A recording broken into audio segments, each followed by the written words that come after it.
programs. To encourage employers to provide healthcare coverage to employees, the federal government has allowed various methods to finance the costs of medical care. These methods include 3 tax-advantaged programs: medical savings accounts, MSAs; health savings accounts, HSAs; flexible spending accounts, FSAs; medical savings accounts.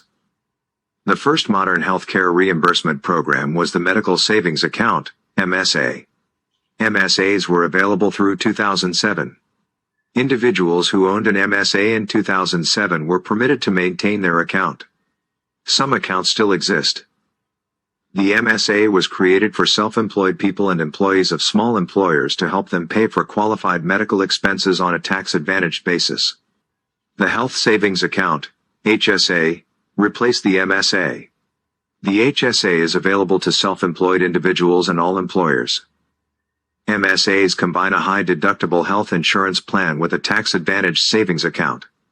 The main difference between MSAs and HSAs is the maximum deductible and maximum annual out-of-pocket costs associated with a high-deductible health insurance plan. Medicare MSA Plan.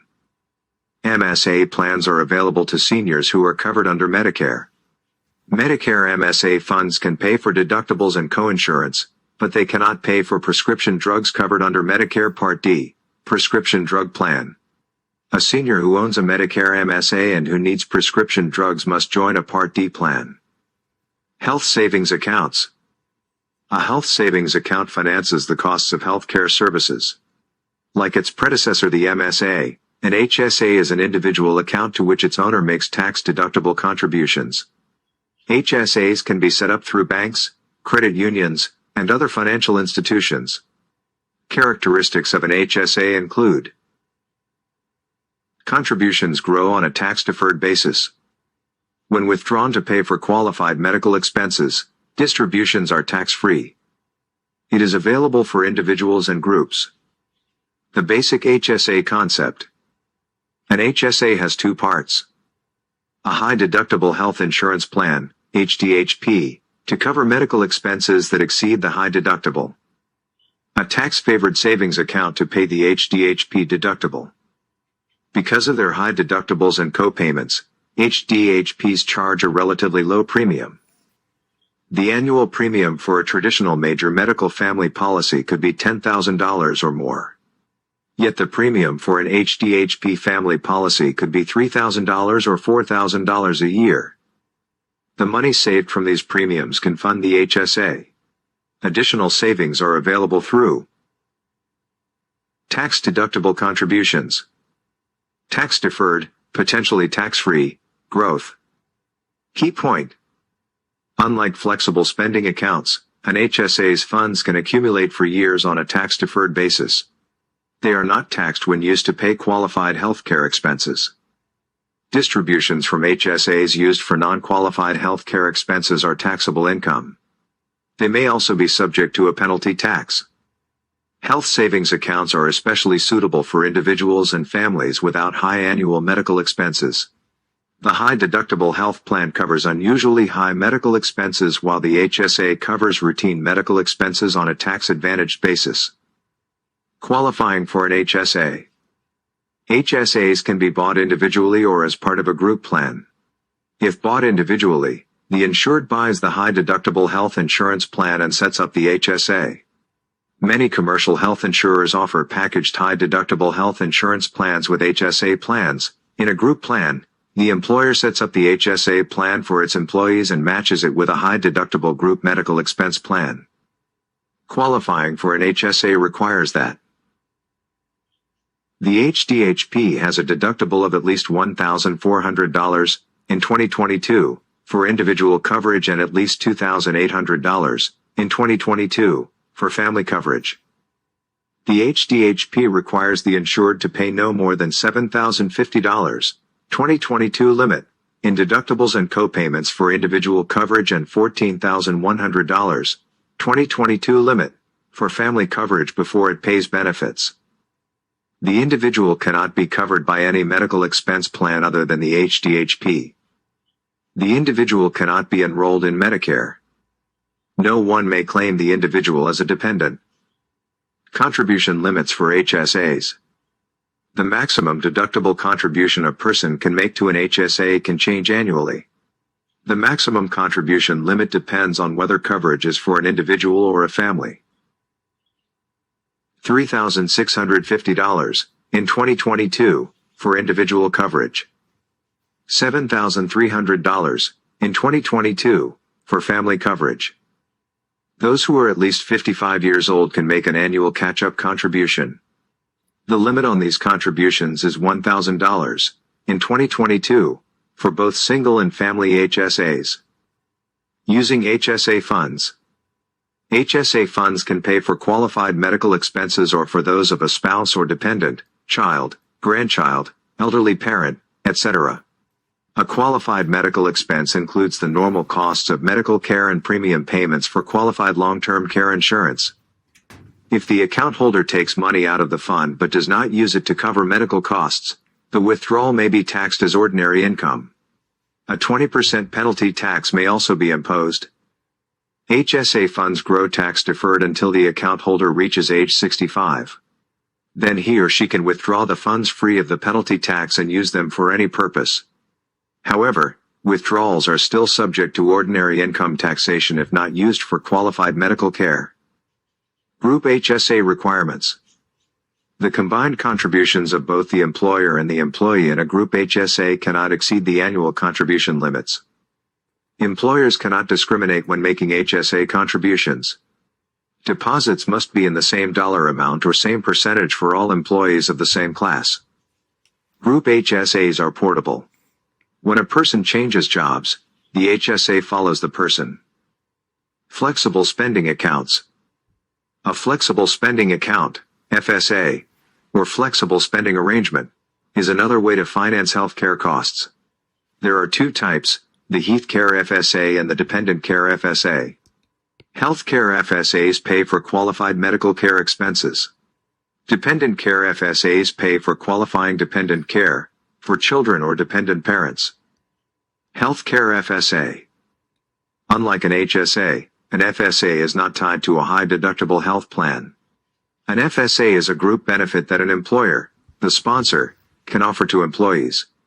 Employees contribute to the plan on a pre-tax basis by funding it with a portion of their income that would otherwise be taxed. FSAs are funded solely by employee contributions.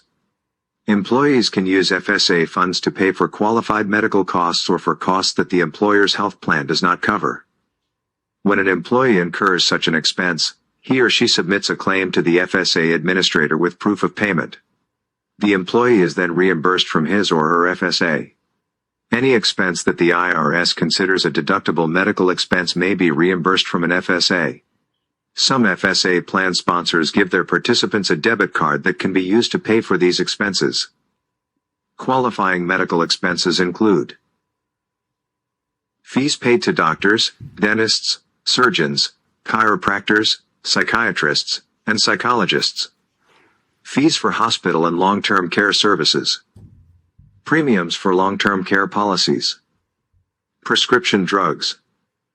Contact lenses and eyeglasses. Inpatient treatment at a center for alcohol or drug addiction. Smoking cessation programs and prescribed drugs to help nicotine withdrawal. Fees over reasonable and customary amounts allowed by insurance. Non-elective cosmetic surgery.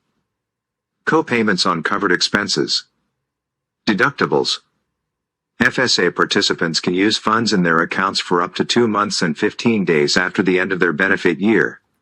This means that participants can use contributions they made for any 1 year as late as March 15th of the following year. Example. Marla contributes to her employer's FSA this year, which has a benefit year that runs from January 1st to December 31st. She incurs a medical expense on March 15th next year. She can use funds that she contributed to her FSA this year to pay for the March 15th expense next year even though the benefit year ended on December 31st.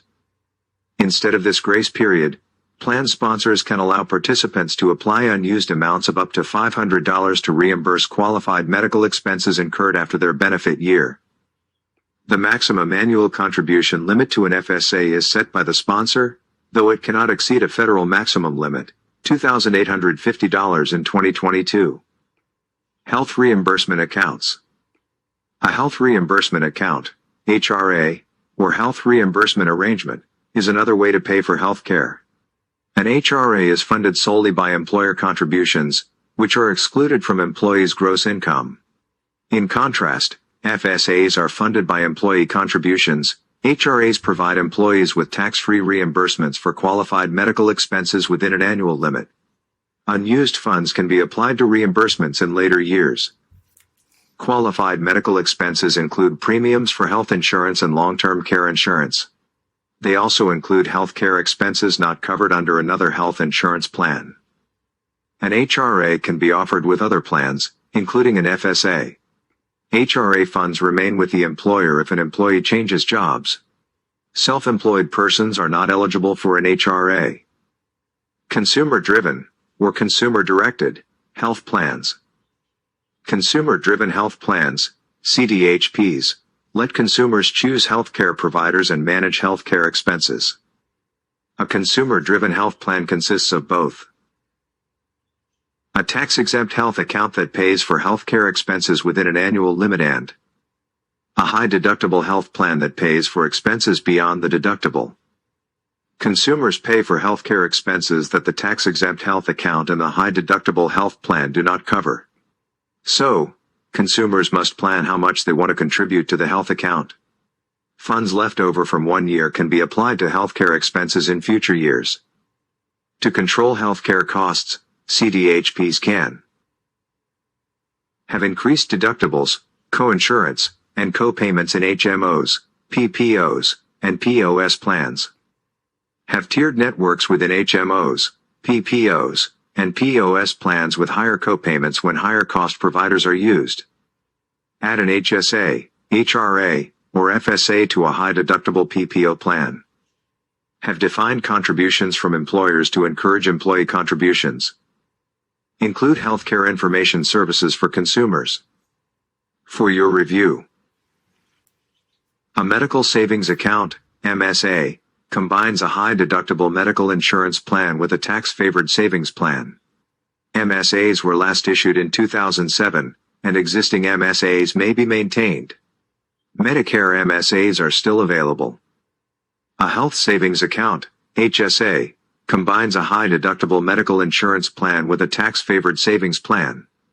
It is funded by participant contributions. Employers can contribute to group plans. HSA funds can accumulate from year to year. HSA contributions are tax-deductible. Distributions are not taxed when used to pay for qualifying medical expenses. A flexible spending account, or arrangement, FSA, is funded solely by employee contributions. FSA funds must be used within 2 months and 15 days after the end of the plan year. Alternatively, up to $500 can be carried over to the next plan year.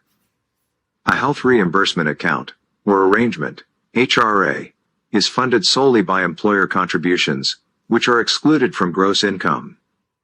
A consumer-driven, or directed, health plan, CDHP, combines a tax-exempt savings account to pay for medical expenses below the deductible threshold, with a high-deductible medical plan to pay for more costly expenses.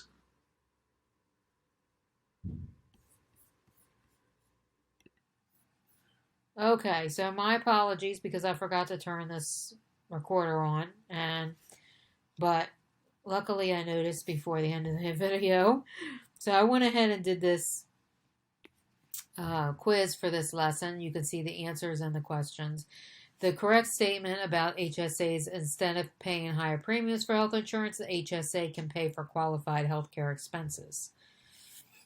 Out of all of these statements here, if you need to go back and see this again, review this video, I apologize because normally I read them all out, and I realized that I didn't turn this recorder on. And I don't want to repeat them again, sorry. So just take a picture and have someone read it to you if you don't know how to read. All right, so the next one, The statement that describes the taxation of HSA. Funds used to pay qualified medical expenses are not taxed. If the account holder takes money out of the fund but does not use it to pay for medical expenses, the withdrawal may be taxed. So for an HSA, you can use medical expenses. That's what it's for, and you don't get taxed. Anything else, that's it. Okay, I got this one correct too. When you are trying to get reimbursed or use your funds, you need to submit a claim and proof of payment to the FSA administrator for reimbursement. Number 4, the federal government has helped control the cost of health care by passing a law that allows the use of HSAs, health savings accounts. So that's it on this lesson. And the next one will be limited risk health insurance products, if you're interested. I will see you all in the next video. Thank you for watching and listening.